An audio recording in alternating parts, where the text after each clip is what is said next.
something. Your last weigh-in was in kilos in the Olympic Games. That's right, kilos. Okay.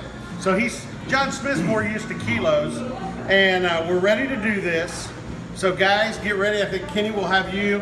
No, hang on though. Hang on. Yeah. Hang on. It doesn't really matter what you guys weigh, does it? No, I'm gonna wrestle him no matter what. All right, we're at the Rocky Mountain Chocolate Factory, and Jan has offered up an alternative, and I think we're going to take the alternative. Guys, follow me this way.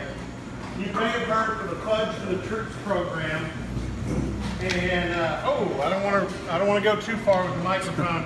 John, if you would pick out your favorite flavor of fudge out of the box there. We'll weigh that in. Maple walnut. John Smith is going. John Smith is going with the big maple walnut fudge. All right, Jan is pulling out the. You don't call those bricks. What do you just? Block of fudge. Okay, let's see what John's got there. You want me to weigh it? Yeah, weigh it in. It's exactly 1 pound. Exactly 1 pound. That's excellent. Awesome. That's excellent. All right, Kenny, take your pick here. I want the biggest one. I'm a bigger guy. He's not going for flavor. He's going for size. Yeah, I'm gonna But go with, in the actual match. I'm gonna go to this he's one going right to up look front. like the biggest block on Looks the like a on the monster. match. Let's hope that's over a pound. Okay. You know what? These two blocks may be fairly comparative to what they'll look like on the mat. I think 1 it's, pound, 35 ounces. there we One go. pound, 35 ounces.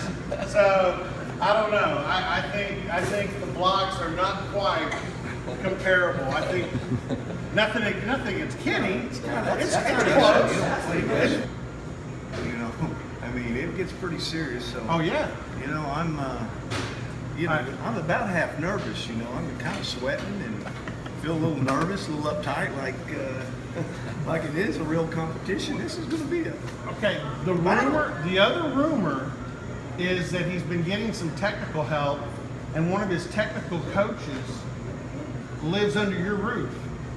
That your son Joe has been helping him with technique. How about that? Well, I have to talk to Joe.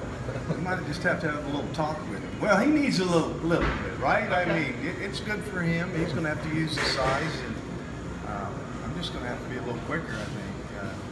It's going to be Concerned. He hears you've been doing, when he was training for the Olympic Games, my favorite story about John Smith was he would get up in the middle of the night and train because he didn't want to think of laying on his back and sleeping and resting when the Russians were training. Right. So he would train on a Russian. He trained both an American clock and a Russian clock.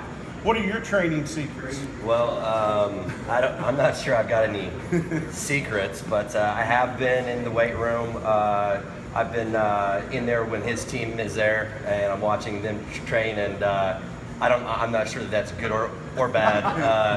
Those guys are going hard, and like I said, I've got a lot of respect for what they do, and I've got a ton of respect for Coach here. And so I'm just gonna wrestle hard.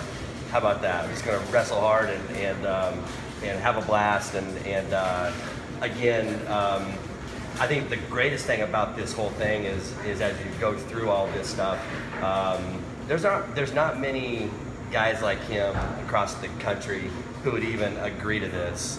And this has taken up a lot of his time and over the last couple weeks, and there's a lot of planning that goes into all of this stuff. And so I feel like the winner in this whole thing is every student athlete here. The fact that we've got coaches like this here that are so in tune with the softball team or the tennis team. I think that's some of those sports at times get missed out